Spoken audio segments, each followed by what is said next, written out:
भारत एक ऐसा देश जो तेजी से विकास कर रहा है, टेक्नोलॉजी की ताकत को पहचानता है।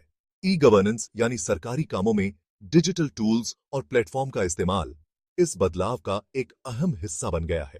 टेक्नोलॉजी का उपयोग करके भारत का लक्ष्य सरकारी कामों में पारदर्शिता, कुशलता और नागरिकों की भागीदारी को बढ़ाना है। भारत की विशाल और विविध आबादी के साथ शासन के पारंपरिक मॉडल अक्सर हर नागरिक तक प्रभावी ढंग से पहुंचने के लिए संघर्ष करते हैं। ई गवर्नेंस इस कमी को दूर करता है, जिससे सरकारी सेवाएं सभी के लिए सुलभ हो जाती हैं, चाहे उनका स्थान या सामाजिक आर्थिक पृष्ठभूमि कुछ भी हो। इन पहलों की सफलता ने न केवल लाखों लोगों के जीवन को बेहतर बनाया है, बल्कि भारत को ई गवर्नेंस में एक वैश्विक नेता के रूप में भी स्थान दिया है। भारत में शासन का भविष्य डिजिटल है और इसे अपने लोगों की नवीन भावना और प्रौद्योगिकी की परिवर्तनकारी क्षमता द्वारा आकार दिया जा रहा है। भारत की ई गवर्नेंस क्रांति के केंद्र में आधार है, जो दुनिया की सबसे बड़ी बायोमेट्रिक पहचान प्रणाली है। आधार, जिसका अर्थ हिंदी में नींव है, यह एक डिजिटल ढांचा है जो कई सरकारी और निजी सेवाओं को रेखांकित करता है, चाहे उसकी उम्र, लिंग या सामाजिक स्थिति कुछ भी हो। यह सुनिश्चित करती है कि सरकारी लाभ और सेवाएं इच्छित प्राप्तकर्ताओं तक पहुंचें। आधार को लागू करने के विशाल कार्य के लिए एक मजबूत तकनीकी आधार और रणनीतिक साझेदारी की आवश्यकता थी। भारतीय विशिष्ट पहचान प्राधिकरण या यूआईडीएआई, जो आधार के लिए जिम्मेदार एजेंसी है, ने एक ओपन सोर्स प्रौद्योगिकी प्लेटफॉर्म का विकल्प चुना। आधार की सफलता के केंद्र में सार्वजनिक निजी भागीदारी या पीपीपी का प्रभावी उपयोग था। यूआईडीएआई ने देश भर में नामांकन केंद्र स्थापित करने के लिए निजी क्षेत्र की कंपनियों के साथ सहयोग किया। आधार की विशालता वाली परियोजना में डेटा सुरक्षा सर्वोपरि है। यूआईडीएआई ने एकत्र किए गए बायोमेट्रिक और जनसांख्यिकीय डेटा की विशाल मात्रा की सुरक्षा के लिए एक बहुस्तरीय सुरक्षा संरचना लागू की। मजबूत सुरक्षा उपायों के बावजूद संभावित डेटा उल्लंघनों और गोपनीयता उल्लंघनों के बारे में चिंताएं उठाई गई हैं। जनता का विश्वास बनाए रखने और ऐसी पहलों की दीर्घकालिक स्थिरता सुनिश्चित करने के लिए सही संतुलन बनाना महत्वपूर्ण है। आधार का भारत में जीवन के विभिन्न पहलुओं पर गहरा प्रभाव पड़ा है। इसका सबसे महत्वपूर्ण योगदान प्रत्यक्ष लाभ अंतरण या डीबीटी को सुविधाजनक बनाने में रहा है। आधार को बैंक खातों से जोड़कर सरकार अब इच्छित लाभार्थियों को सब्सिडी और लाभ सीधे हस्तांतरित कर सकती है। डीबीटी से परे, आधार को बैंकिंग, वित्त, स्वास्थ्य सेवा और शिक्षा सहित विविध क्षेत्रों में अनुप्रयोग मिला है। अपने असंख्य लाभों के बावजूद आधार को अपनी चुनौतियों का भी सामना करना पड़ा है। डेटा गोपनीयता और सुरक्षा के बारे में चिंताएं उठाई गई हैं। आलोचकों का तर्क है कि यह प्रणाली उल्लंघनों और दुरुपयोग के प्रति संवेदनशील हो सकती है। इन चुनौतियों का समाधान करने के लिए प्रणाली में निरंतर सुधार, समावेशिता सुनिश्चित करना और सभी नागरिकों के अधिकारों की रक्षा करना आवश्यक है। ई डिस्ट्रिक्ट, घर द्वार तक शासन।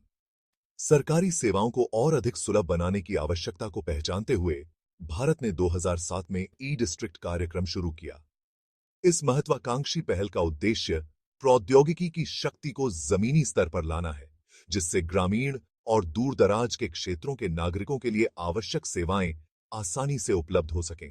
ई डिस्ट्रिक्ट पोर्टल के माध्यम से नागरिक विभिन्न प्रमाण पत्रों और लाइसेंसों के लिए आवेदन कर सकते हैं, उपयोगिता बिलों का भुगतान कर सकते हैं, अपने आवेदनों की स्थिति को ट्रैक कर सकते हैं और शिकायतें दर्ज करा सकते हैं। यह ऑनलाइन प्लेटफॉर्म सरकारी कार्यालयों के कई दौरों की आवश्यकता को समाप्त करता है, जिससे समय और प्रयास की बचत होती है। सरकारी अधिकारियों को नई तकनीकों और प्रक्रियाओं से परिचित कराने के लिए प्रशिक्षण कार्यक्रम आयोजित किए जाते हैं। नागरिकों को कार्यक्रम के लाभों और ऑनलाइन सेवाओं तक पहुंचने के तरीके के बारे में भी शिक्षित किया जाता है। सरकारी सेवाओं को लोगों के करीब लाकर कार्यक्रम अधिक पारदर्शिता और जवाबदेही को बढ़ावा देता है। ई डिस्ट्रिक्ट, विकेंद्रीकरण और दक्षता के लिए एक उत्प्रेरक। ई डिस्ट्रिक्ट कार्यक्रम केवल मौजूदा सेवाओं को डिजिटल बनाने के बारे में नहीं है, यह शासन की प्रकृति को बदलने के बारे में है। यह महत्वाकांक्षी पहल जिला प्रशासन को अधिक कुशलता से सेवाओं का प्रबंधन और वितरण करने का अधिकार देकर विकेंद्रीकरण को बढ़ावा देती है। यह केंद्रीकृत प्रणालियों पर निर्भरता को कम करता है और स्थानीय आवश्यकताओं के अनुरूप सेवाओं को तैयार करने में अधिक लचीलापन देता है। प्रक्रियाओं के स्वचालन से आवेदनों को संसाधित करने और सेवाओं को वितरित करने में लगने वाला समय कम हो जाता है। ऑनलाइन प्लेटफॉर्म मानवीय त्रुटि और भ्रष्टाचार की गुंजाइश को भी कम करते हैं, जिससे अधिक पारदर्शी और जवाबदेह शासन होता है।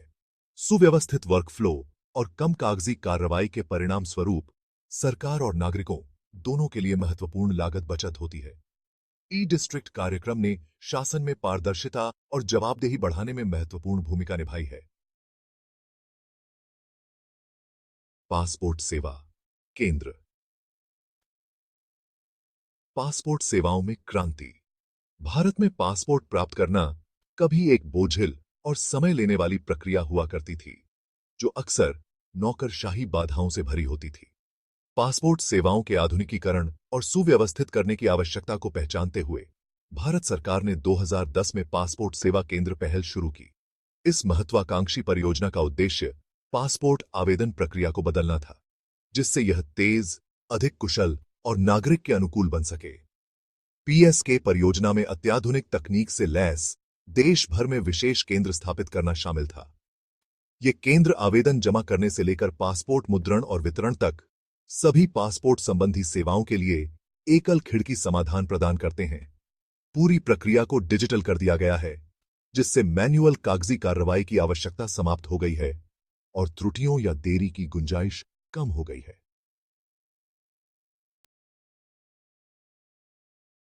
पासपोर्ट सेवा केंद्र सार्वजनिक निजी भागीदारी का एक मॉडल। पासपोर्ट सेवा केंद्र परियोजना की सफलता का श्रेय कई कारकों को दिया जा सकता है, जिसमें प्रौद्योगिकी का, इसका अभिनव उपयोग, इसका नागरिक केंद्रित दृष्टिकोण और सार्वजनिक निजी भागीदारी मॉडल के माध्यम से इसका प्रभावी कार्यान्वयन शामिल है। पासपोर्ट सेवाओं के लिए जिम्मेदार विदेश मंत्रालय ने माना कि प्रौद्योगिकी और सेवा वितरण में सिद्ध क्षमताओं वाली निजी क्षेत्र की संस्था के साथ साझेदारी करना परियोजना की सफलता के लिए महत्वपूर्ण होगा। आईटी सेवाओं में वैश्विक नेता टाटा कंसल्टेंसी सर्विसेज को पीएसके परियोजना के लिए रणनीतिक भागीदार के रूप में चुना गया था। टीसीएस पीएसके परियोजना के लिए प्रौद्योगिकी अवसंरचना के डिजाइन, विकास और कार्यान्वयन के लिए जिम्मेदार था। इसमें online portal, biometric system, data centre और संचार नेटवर्क स्थापित करना शामिल था। पीपीपी मॉडल पीएसके परियोजना के मामले में अत्यधिक प्रभावी साबित हुआ, जिससे सार्वजनिक सेवा वितरण में निजी क्षेत्र की विशेषज्ञता का लाभ उठाने के लाभों का प्रदर्शन हुआ। अग्रिम पंक्ति से सबक, भविष्य की ई गवर्नेंस पहलों का मार्गदर्शन। आधार, ई डिस्ट्रिक्ट और पासपोर्ट सेवा केंद्र की सफलता की कहानियां। भारत और उसके बाहर भविष्य की ई गवर्नेंस परियोजनाओं के लिए बहुमूल्य सबक प्रदान करती हैं। ये पहल शासन और नागरिक सेवाओं को बेहतर बनाने में प्रौद्योगिकी की परिवर्तनकारी क्षमता को उजागर करती हैं। इन परियोजनाओं से एक महत्वपूर्ण सीख, एक मजबूत दृष्टि और एक स्पष्ट रोड मैप की आवश्यकता है। उद्देश्यों को परिभाषित करना, लक्षित लाभार्थियों की पहचान करना और अपेक्षित परिणामों को रेखांकित करना किसी भी ई गवर्नेंस परियोजना के प्रारंभिक चरणों में महत्वपूर्ण कदम है। एक और महत्वपूर्ण सबक हितधारक जुड़ाव का महत्व है। ई गवर्नेंस परियोजनाएं सरकारी एजेंसियों, नागरिकों, नागरिक समाज संगठनों और निजी क्षेत्र सहित विभिन्न हितधारकों को प्रभावित करती हैं। परियोजना जीवन चक्र के दौरान इन हितधारकों के साथ जुड़ना यह सुनिश्चित करने के लिए आवश्यक है कि उनकी आवश्यकताओं और दृष्टिकोणों पर विचार किया जाए। भविष्य को आकार देना, ई गवर्नेंस और भारत की प्रगति। जैसे जैसे भारत एक डिजिटल पावर हाउस बनने की ओर अपनी यात्रा जारी रखे हुए हैं, ई गवर्नेंस राष्ट्र के भविष्य को आकार देने में एक महत्वपूर्ण भूमिका निभाएगा। आधार, ई डिस्ट्रिक्ट और पासपोर्ट सेवा केंद्र की सफलता की कहानियां शासन और नागरिक सेवाओं को बेहतर बनाने में प्रौद्योगिकी की परिवर्तनकारी क्षमता को प्रदर्शित करती हैं। इन पहलों ने न केवल सरकारी सेवाओं को अधिक सुलभ और कुशल बनाया है, बल्कि नागरिकों को सशक्त बनाया है और अधिक पारदर्शिता और जवाबदेही को बढ़ावा दिया है। सरकार ने एक महत्वाकांक्षी डिजिटल एजेंडा तैयार किया है, जिसमें डिजिटल भुगतान, डिजिटल साक्षरता और स्मार्ट शहरों के विकास जैसे क्षेत्रों पर ध्यान केंद्रित किया गया है। ई गवर्नेंस इन पहलों के केंद्र में होगा, जिससे सरकार को सेवाओं को अधिक प्रभावी ढंग से वितरित करने, नागरिक जुड़ाव को बढ़ावा देने और आर्थिक विकास को गति देने में मदद मिलेगी। हालांकि जैसे जैसे भारत डिजिटल क्रांति को अपनाता है, इस परिवर्तन के साथ आने वाली चुनौतियों और चिंताओं का समाधान करना महत्वपूर्ण है। पिछली सफलताओं से सीखकर, चुनौतियों का डटकर सामना करके और नवाचार की संस्कृति को बढ़ावा देकर भारत अधिक समावेशी, कुशल और नागरिक केंद्रित भविष्य बनाने के लिए ई गवर्नेंस की शक्ति का उपयोग कर सकता है।